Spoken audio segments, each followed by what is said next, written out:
আসসালামু আলাইকুম প্রিয় বিভক্ত শিক্ষক কর্মচারীবৃন্দ। অনেক উদ্বিগ্ন উৎকণ্ঠার মধ্যে অবশেষে কিছু সুখবর জানালো এআইএমএস সেল। তা হচ্ছে কবে থেকে সংশোধন শুরু হবে এবং সংশোধন প্রক্রিয়ার জন্য কতদিন সময় বেঁধে দেওয়া হবে, আর সংশোধন না করলে তাদের বিরুদ্ধে কী কী ব্যবস্থা নেওয়া হবে সেই বিষয়ে থাকছে আজকের ভিডিওতে। এবং এই সাথে আরও জানতে পারবেন যে দ্বিতীয় ধাপে যারা 67,000 যে লিস্ট চলে এসেছিলো এবং তাদের টাকাগুলো আজকে ছাড় হবে কি না। তাই ভিডিওটি মনোযোগ সহকারে দেখার জন্য অনুরোধ রইল। প্রিয় ভিউয়ার্স, যদি চ্যানেলটিতে নতুন হয়ে থাকেন তাহলে অবশ্যই চ্যানেলটি সাবস্ক্রাইব করে পাশে থাকার অনুরোধ রইল। তাহলে আজকের প্রতিবেদনটি শুরু করছি। অনলাইন ভিত্তিক দৈনিক পত্রিকা দ্য ডেইলি ক্যাম্পাসে প্রতিবেদনটিতে বলা হয়েছে, শিক্ষক কর্মচারীদের তথ্য সংযোজনের জন্য সময় বেঁধে দিল AIMS sell. Electronic fund transfer বা ইএফটিতে দ্বিতীয় ও তৃতীয় ধাপে বেতন পেতে যাওয়া 1.5 লাখের বেশি শিক্ষক কর্মচারীর ভুল তথ্যগুলো আগামী 2 মাসের মধ্যে সংশোধন করতে হবে। এই সময়সীমার মধ্যে তথ্য সংশোধন না হলে সরকারি নির্দেশনায় শিক্ষক কর্মচারীদের বেতন ভাতা দেওয়া স্থগিত করা হতে পারে। বুধবার 29শে জানুয়ারি মাধ্যমিক উচ্চশিক্ষা অধিদপ্তর এবং এডুকেশন ম্যানেজমেন্ট ইনফরমেশন সিস্টেম বা এএমএস সেল সূত্রে এ তথ্যগুলো জানা গেছে।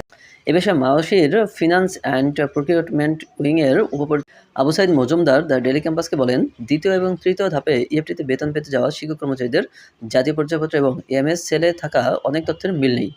কারো নামের বানানে ভুল রয়েছে, আবার কারো জাতীয় পরিচয়পত্রের নম্বর ঠিক নেই। এগুলো সংশোধনের জন্য শিক্ষক কর্মচারীদের 2 মাসের সময় দেওয়া হয়েছে।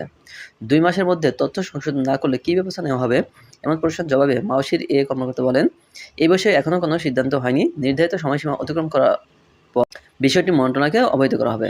এরপর মন্ত্রণালয় থেকে এই বিষয়ে চূড়ান্ত সিদ্ধান্ত জানানো হবে। এএমএস সেল সূত্রে জানা গেছে, বেসরকারি স্কুল কলেজে প্রায় 4 লাখ শিক্ষক কর্মচারীকে ইফটিতে বেতন ভাতা দেওয়ার উদ্যোগ নেওয়া হয়েছিল। এর মধ্যে 3,80,000 তথ্য যাচাই করা হয়েছে। যাচাইয়ের পর প্রথম ধাপে 1,89,000 জন ইফটিতে বেতন পেয়েছেন। পরবর্তীতে দ্বিতীয় ধাপে আরও 67,000 শিক্ষক কর্মচারীকে ইফটিতে বেতনের মেসেজ পাঠানো হয়। আজ বৃহস্পতিবার তাদের ব্যাংকে টাকা জমা হওয়ার কথা রয়েছে। এ বিষয়ে মাওসির উপপরিচালক আবু সাইদ মজুমদার, 67,000 শিক্ষক কর্মচারীর বেতন আজ বৃহস্পতিবার ব্যাংকে পাঠানো হতে পারে। কোনো কারণে আজ সম্ভব না হলে আগামী সপ্তাহের শুরুতেই ব্যাংকে টাকা পাঠানো হবে। তিনি আরও বলেন, তৃতীয় ধাপে 84,000 জনকে ইএফটির মাধ্যমে বেতন দেওয়া হবে। তাদের তথ্য যাচাই বাছাইয়ের কাজ চলছে জানিয়ে তিনি বলেন, এ প্রক্রিয়া শেষে প্রার্থীদের তথ্য শিক্ষা মন্ত্রণালয়ে পাঠানো হবে। মন্ত্রণালয়ের অনুমোদনের পর অর্থ ছাড়ের জন্য চিফ অ্যাকাউন্ট্যান্ট এর কাছে পাঠানো হবে। এরপর ব্যাংকে টাকা যাবে।